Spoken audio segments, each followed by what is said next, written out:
Hola, ¿cómo están? Buenas noches. Ahora digo buenas noches porque ahora me tocó grabar este segundo video ya tarde y pues espero que el primero les haya parecido dinámico. Efectivamente, como lo comentaba, estos videos no sustituyen absolutamente la dinámica que nosotros teníamos en clase, pero sin duda alguna ayuda a que pues, la clase no solo se vuelva lectura, sino que vamos a tratar de profundizar un poco más con estas explicaciones. El video anterior fue el repaso, la revisión del segundo parcial. Espero que con ese video ya hayan quedado aclaradas todas las dudas o preguntas que tenían al respecto. Efectivamente las calificaciones ya las tienen, ya las conocen, y pues con esa clase anterior damos por cerrado el tema del segundo parcial.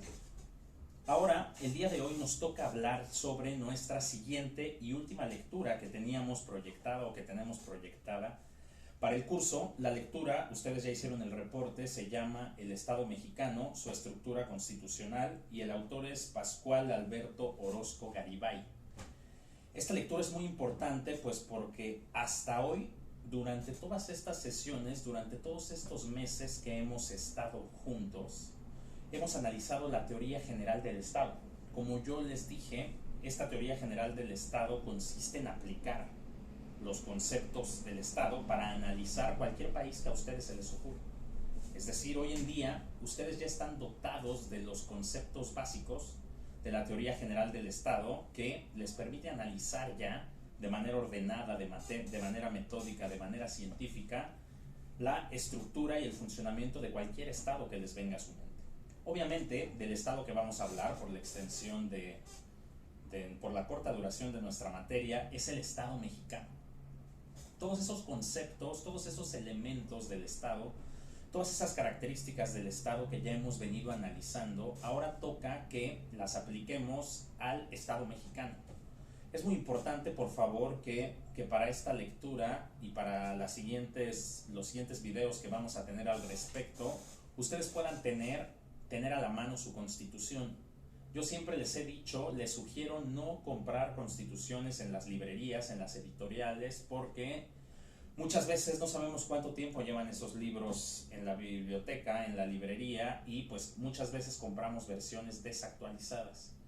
Lo que yo les recomiendo es la opción más clara, porque yo soy un amante de las cosas clásicas. Todavía no estoy totalmente cómodo con migrar a la versión digital, pero lo que yo les recomiendo es que impriman la Constitución que ustedes descarguen de la página de la Cámara de Diputados. Sin embargo, si no la quieren imprimir, lo que pueden hacer es consultarla, pero insisto, les sugiero revisen esa versión que está en la Cámara de Diputados y no compren, no les sugiero yo que compren las ediciones de las librerías.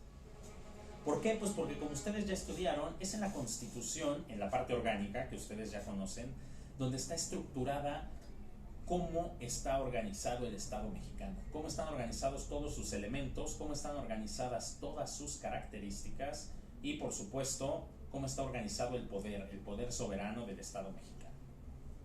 Con esta lectura, repito, el objetivo es que apliquemos esa teoría general del Estado que ya aprendimos al Estado mexicano, a nuestro país. En la introducción, el autor nos explica esto que les acabo de explicar. Van a describir los elementos del Estado mexicano.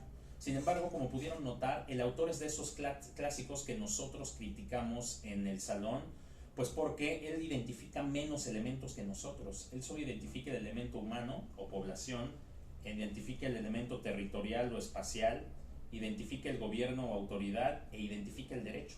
Si ustedes recordarán, cuando vimos esa definición que nos proporcionaba Francisco Porrúa Pérez al principio, pues es mucho más que eso. El Estado mexicano es mucho más que eso. Teníamos una población asentada en el territorio que le corresponde, regida y estructurada por un orden jurídico que es creado, sancionado y aplicado por un poder soberano con la finalidad de alcanzar el bien público temporal, formando una institución con personalidad moral y jurídica. Todo esto ustedes ya lo recuerdan y por supuesto que es más amplio que lo que ve el autor.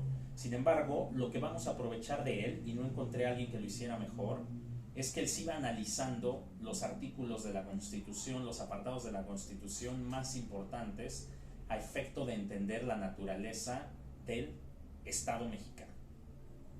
Lo primero que el autor toma y que yo rescato, que espero que ustedes también hayan rescatado en sus reportes de lectura, es un cuadro sinóptico muy interesante respecto del elemento humano. Nosotros vimos en clase, y ustedes recordarán que cuando analizábamos a la sociedad humana, cuando analizábamos a la población, distinguíamos entre nacionales y extranjeros. Creo que a ustedes les quedó claro, creo que lo explicamos hasta el cansancio, que la sociedad de un Estado, la sociedad del Estado mexicano, no solo se compone por nacionales. En nuestro país estamos llenos también de personas extranjeras.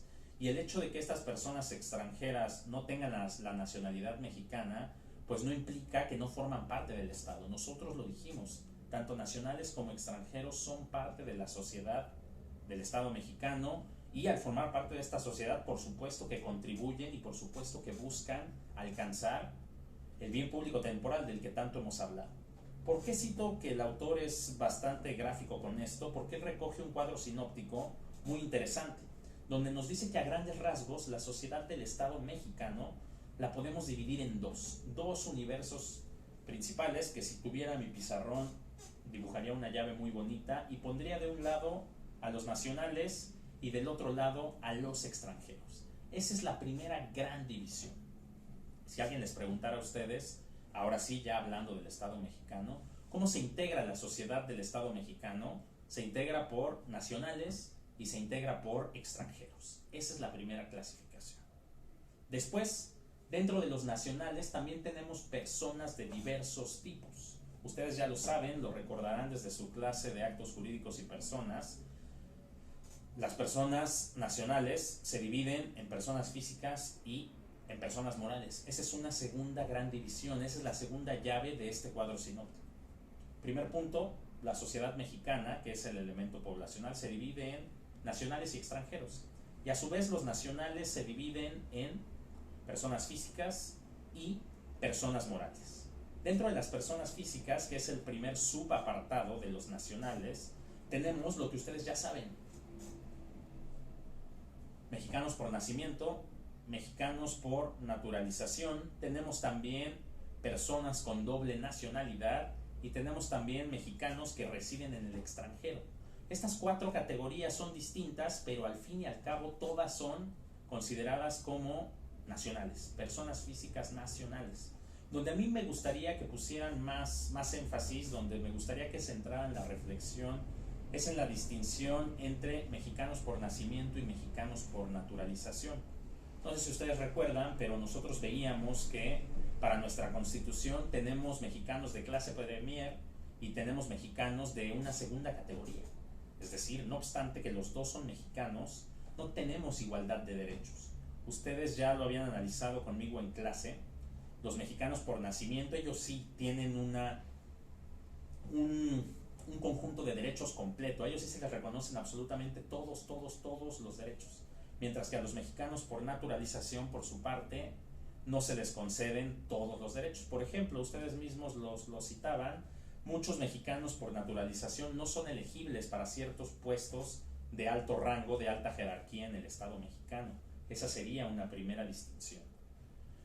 Eso es importante que lo tengan presente. Hablando de los mexicanos por nacimiento, también tenemos dos formas de adquirir la nacionalidad: por derecho de sangre o por derecho de suelo. Esto también ustedes ya lo saben, ya lo estudiaron, pero es importante que lo recordemos como contexto para esta nueva sesión. Los mexicanos por nacimiento, por derecho de suelo, son los que nacen en territorio mexicano o nacen en alguna embajada, en alguna embarcación que sea nacional, que sea mexicana. Esto con independencia de la nacionalidad de donde sean sus padres. Es decir, un chiquitito, por el hecho de nacer en nuestro país, en nuestro territorio, el territorio ya lo conocen ustedes, por esa simple y sencilla razón ya adquiere la nacionalidad mexicana. Por otro lado, también se adquiere la nacionalidad mexicana cuando somos hijos de padre o madre mexicanos, o de ambos, por supuesto. En este caso se considera que es por derecho de sangre. De esta manera, no importa que nosotros estemos en el extranjero, digamos, un varón mexicano se casa con una chica italiana, los dos viven en Italia, nace su chiquitín en Italia. Ese niño, por el simple hecho de que su padre sea mexicano, por esa simple y sencilla razón, tiene derecho a la nacionalidad mexicana. ¿Ok? Entonces es importante, recapitulando lo que vamos viendo, es que en el Estado mexicano el elemento poblacional primero se divide en dos. Tenemos nacionales y tenemos extranjeros. Hablando de los nacionales, se divide también en dos: personas físicas y personas morales. Las personas físicas, les decía, pueden ser mexicanas por nacimiento, mexicanas por naturalización, pueden tener doble nacionalidad o pueden ser mexicanos que residen en el extranjero. Hablando de los mexicanos por nacimiento, ya saben ustedes que puede ser por derecho de sangre o derecho de suelo, hijo de padre o madre mexicanos o de ambos, o alguna persona que nazca en territorio de nuestro país. Aquí también es preciso recordar un tema que también vimos en nuestra clase respecto de cuándo se considera una persona como nacida. El Código Familiar de Morelos nos dice que una persona se considera como nacida cuando se le desprende totalmente del seno materno y respira o da cualquier otra señal de vida. Es decir, abandonamos la concepción anterior que se tenía de este aspecto. Ahora bien, ya entrando dentro del tema de las personas morales, las personas morales, también tenemos personas morales nacionales y personas morales extranjeras. En este momento nos vamos a concentrar en las personas morales nacionales. Las personas morales nacionales son aquellas que se constituyen con arreglo a las leyes de nuestro país. ¿Ok? Repito, las personas morales mexicanas son aquellas que se constituyen con arreglo a las leyes de nuestro país. ¿Ok? Ejemplos de personas morales, ustedes ya conocen un montón. Tenemos las sociedades mercantiles, en las que pusimos bastante énfasis. Tenemos sociedades civiles, asociaciones civiles, tenemos sindicatos, tenemos también el Estado mexicano, ustedes saben, es la primera persona moral que nosotros estudiamos en esta clase. Las entidades federativas también son consideradas personas morales, los municipios también son consideradas personas morales. Todo este universo son personas morales nacionales, que tienen su nacionalidad mexicana porque, repito, la condición determinante es que están constituidas con arreglo a las leyes de nuestro país.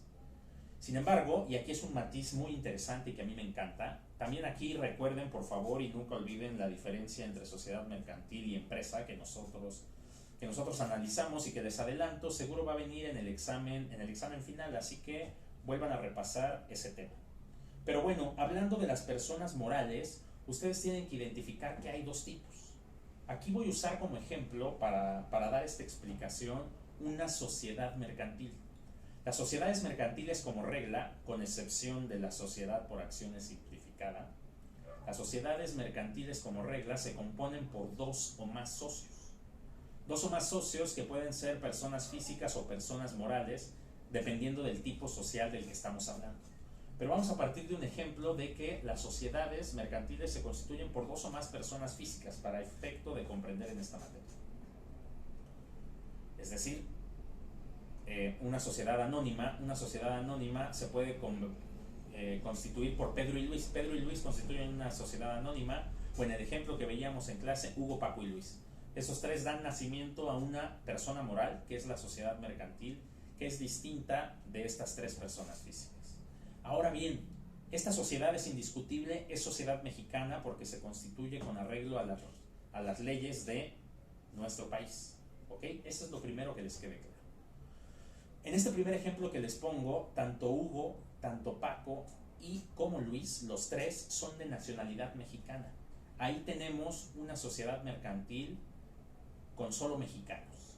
Pero también se puede dar el caso de que en las sociedades mercantiles, y resalto y subrayo, con nacionalidad mexicana, las sociedades mercantiles con nacionalidad mexicana pueden tener socios extranjeros. ¿Cómo está eso? Recuerden que las personas físicas y esta persona moral son distintas. Podemos tener personas físicas mexicanas o extranjeras, pero que dan lugar a una sociedad de nacionalidad mexicana. Vamos a ver si me explico. Piensen en un ejemplo donde Hugo es mexicano, donde Paco es colombiano y donde Luis es brasileño. Tenemos un mexicano, un colombiano y un brasileño que dentro de nuestro país deciden explotar una actividad económica. Sin embargo, para una mejor organización y para una mayor concentración de fondos, deciden crear una sociedad. Ambos aportan su capital y crean una sociedad que, como se constituye con arreglo a las leyes mexicanas, surge a la vida con la nacionalidad mexicana. ¿Ok? Un mexicano, repito, un colombiano y un brasileño que dan lugar a una sociedad mexicana. Eso es posible, ¿ok? Es por eso que el autor distingue en esta llave, en las personas morales nacionales, personas morales con cláusula de admisión de extranjeros y con cláusula de exclusión de extranjeros. ¿Ok? Esos son los dos primeros tipos de personas morales que ustedes deben de conocer, que existen en nuestro país. Cuando uno constituye una sociedad mercantil, por ejemplo, uno tiene que manifestar desde un principio si esa sociedad va a admitir socios extranjeros o si no los va a admitir.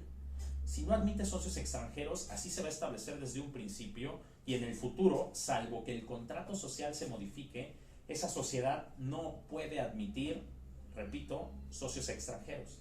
Sin embargo, si en el principio, cuando se constituye la sociedad, se decide que esa sociedad sí admite extranjeros, pues vaya, los extranjeros van a poder formar parte de esta sociedad. Sin embargo, para esto, dentro de la constitución de la sociedad mercantil se tiene que incluir una cláusula que ustedes ya conocen. Se tiene que incluir la cláusula Calvo, ¿ok? Repito, las sociedades mercantiles, como personas morales nacionales, en un principio debemos indicar, las personas que lo constituyen tienen que indicar si esa sociedad va a admitir socios extranjeros o no. Si no admite socios extranjeros, se inserta algo que se llama cláusula de exclusión de extranjeros, con la cual significa que esa sociedad no va a admitir extranjeros durante su vida. Repito, salvo que esta disposición se modifique. Sin embargo, si esta sociedad cuando nace se permite que formen parte extranjeros, se va a insertar algo que se llama cláusula Calvo. Esa cláusula ya la conocen ustedes, que es una cláusula de admisión de extranjeros, pero bajo ciertas condiciones. Ya conocen ustedes el artículo constitucional en el que se contempla y también ya saben en qué consiste. Se va a establecer que todos los socios extranjeros que lleguen a formar parte de esta sociedad van y se obligan a considerarse como nacionales respecto de esta actividad y por lo tanto se comprometen a no invocar la protección de su gobierno bajo ninguna circunstancia. ¿Ok? Lo mismo que veíamos con el derecho de propiedad cuando lo analizábamos en clase, aplica también para las personas morales con cláusula de admisión de extranjeros. ¿Ok? Eso es algo que también tienen que recordar. Otra cosa y otra característica que destaca el autor sobre las personas morales nacionales es que muchas tienen derechos limitados. Por ejemplo, pensemos en una asociación religiosa. Esta solo puede adquirir bienes que estén destinados y que estén pensados para alcanzar su finalidad, para alcanzar su objetivo. Es decir, una asociación religiosa no puede comprar inmuebles y después venderlos más caro porque esa no es su naturaleza, ese no es su objetivo. En este caso, esa asociación religiosa únicamente podrá adquirir los bienes que sean suficientes, que sean necesarios para alcanzar su finalidad. Pero básicamente las sociedades o las personas morales, tienen limitado varios derechos porque todas sus actividades se limitan a alcanzar su finalidad. Así como las actividades del Estado están limitadas y están orientadas a alcanzar el bien público temporal, que ustedes ya bien conocen, las personas morales privadas también están limitadas a alcanzar su objetivo, a alcanzar su finalidad y por lo tanto no pueden ejercitar más derechos que los que sean exclusivamente para alcanzar esta finalidad. En estas personas físicas en estas personas físicas nacionales también es importante que ustedes ubiquen el concepto de ciudadanos. No se necesita, primera regla general, no se necesita ser ciudadano para formar parte de la sociedad del Estado mexicano. Sin embargo, es una categoría dentro. Vuelvo a recapitular, es importante que no pierdan el hilo y sobre todo ahora que no tenemos el pizarrón como objetivo.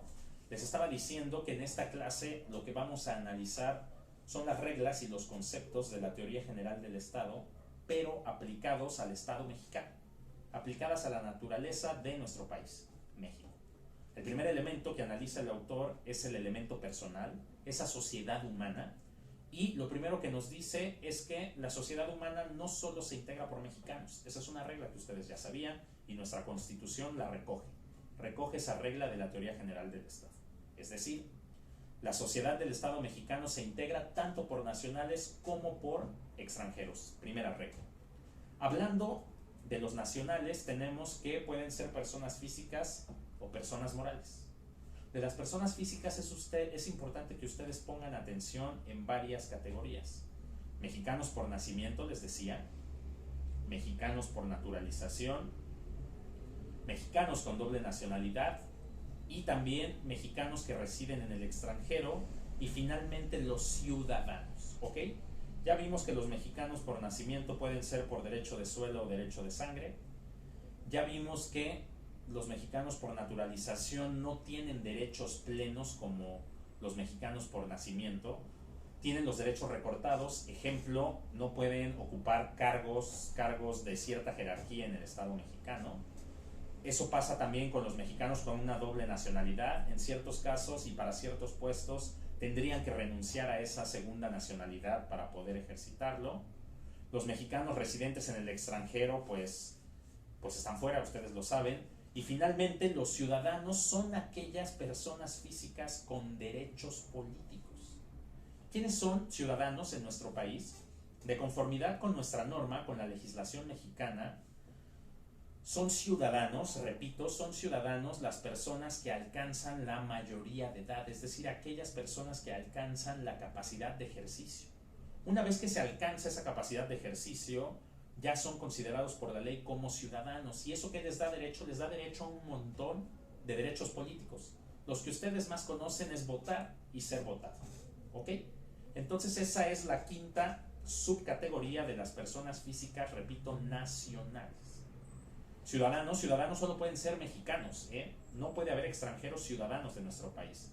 Los extranjeros en nuestro país no tienen derechos políticos como regla general.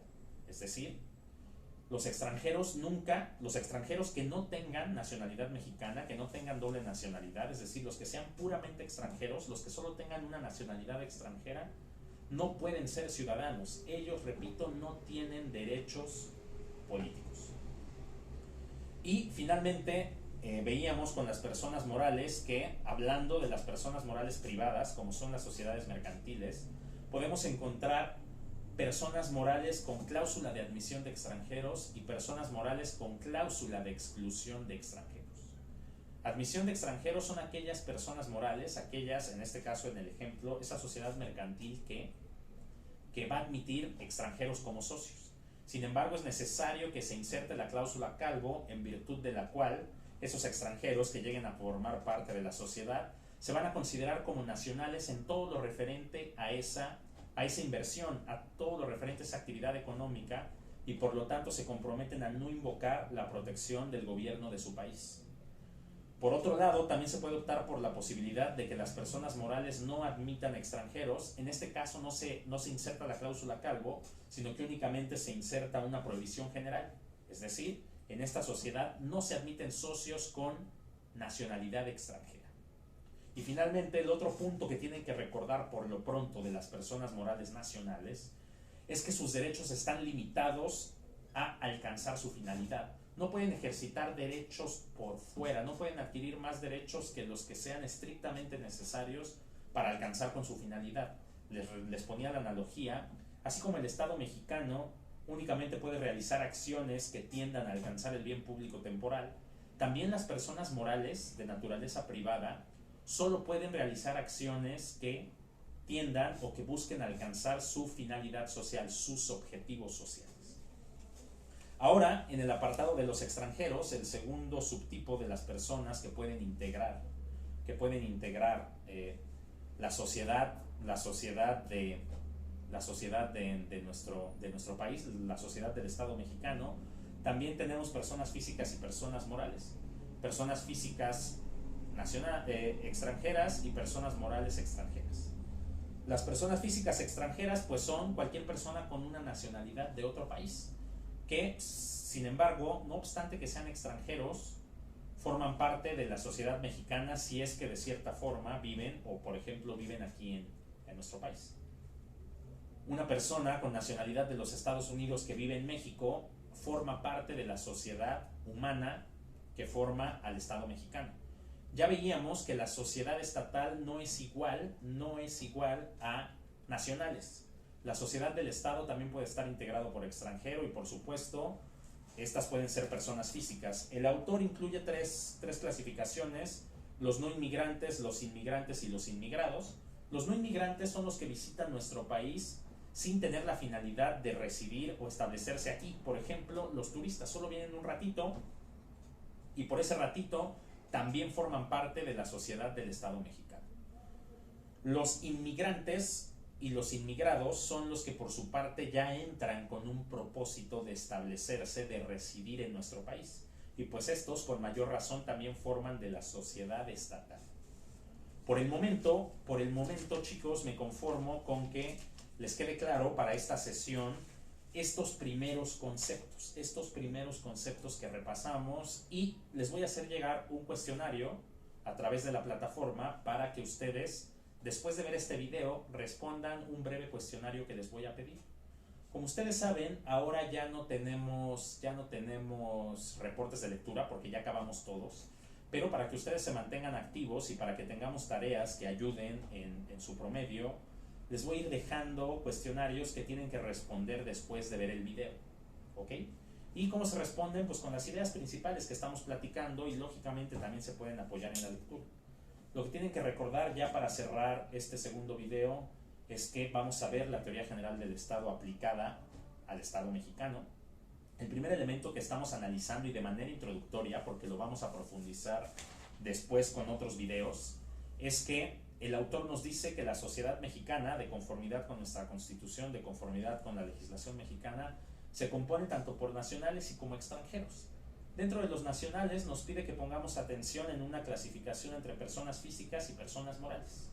Las personas físicas nos habla de mexicanos por nacimiento, mexicanos por naturalización, mexicanos con doble nacionalidad, mexicanos residentes en el extranjero y ciudadanos, que son los mexicanos que adquieren derechos políticos una vez que cumplen la mayoría de edad y por lo tanto adquieren la capacidad de ejercicio. Por el otro lado, nos dice que los nacionales también pueden ser personas morales, y dentro de estas personas morales nos pide que pongamos atención en 3 puntos. 1, personas morales privadas con cláusula de admisión de extranjeros, personas privadas morales con cláusula de exclusión de extranjeros, que es igual a incluir cláusula Calvo, y finalmente la limitación que tienen algunas personas morales en el ejercicio de sus derechos, pues porque como veíamos, están específicamente destinadas a alcanzar a cumplir con su finalidad. Por otro lado, en la segunda subclasificación nos pide que pongamos atención en los extranjeros, que también se dividen en personas físicas y personas morales. En las personas físicas nos habla de no inmigrantes, inmigrados e inmigrantes. Y finalmente, las personas morales nos dice que persona moral extranjera es aquella que se constituye con arreglo a una legislación extranjera. ¿Ok? Esa sería una persona moral. Por el momento vamos a dejarle aquí, y pues como siempre les agradezco su atención, y por favor los cuestionarios háganmelos llegar igual a mi correo electrónico. ¿Ok? Perfecto, pues bueno, les agradezco mucho su atención. Por favor vean los videos completos y vayan respondiendo poco a poco estos cuestionarios. La tarea se entrega para la siguiente clase. Como siempre vamos a seguir con la misma dinámica que teníamos en las clases presenciales. Hasta luego, buena noche.